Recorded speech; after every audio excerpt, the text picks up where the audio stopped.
Let's go ahead and mount this front fender now. This thing's really simple and easy to install on your bike, so just follow along and we'll show you how to do her. Okay, first of all, notice that there's a little flat area on the back of the fender here. This is the back side or the rear of the motorcycle. Okay, grab yourself a towel and then go ahead and assemble this fender just like I show you here. You'll notice the screws and the little rubber washers are on the outside like this. And there's no rights and lefts here, so it doesn't matter what side you put those on. And if we go to the inside, we have the steel straps in here, the two steel straps. Okay, we have the nylock nut with the washers on there. So go ahead and assemble it like that and leave these just a little bit loose for now, because we're going to go ahead and mount this to the motorcycle. Okay, when we mount this to the motorcycle, we want this rounded side to the front, and then the flat side to the back like we showed you earlier. And then there's 3 mounting holes in the strut here. Okay, what we've done is we've made this so that you can run an oversized tire, and you can run up to a 150. I'm running a 150 tire in mine, so I'm going to use these bottom holes for the 150.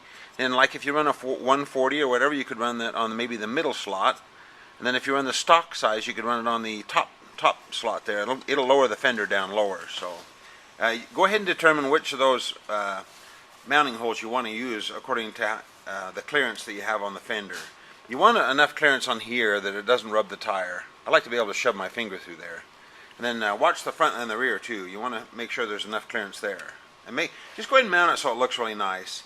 And then use the shoulder screws that we give you. Those are actually flange screws.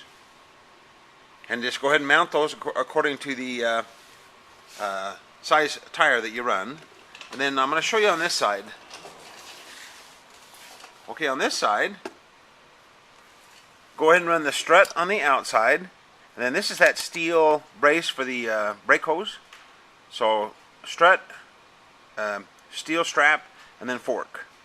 Just do it in that manner there, and that should work good. So go ahead and bolt that on there, and then what you want to do is you want to go ahead and kind of snug these up, and then kind of position your fender, and then go ahead and tighten these last. And you can kind of position the fender a little bit as you tighten those. That way it'll end up nice and straight on the tire. I'll show you how to tighten these. Okay, once you have the bottom screws kind of snugged up, go ahead and just tighten these, just like this. You can actually have somebody pull the fender either right or left as you tighten all these bolts, and it'll help kind of position the fender straight on the tire. So anyway, once you get that finished up, that's how it should look. The fender's really sharp on there, and it's really easy to install. Much better than this big old stock bulky fenders.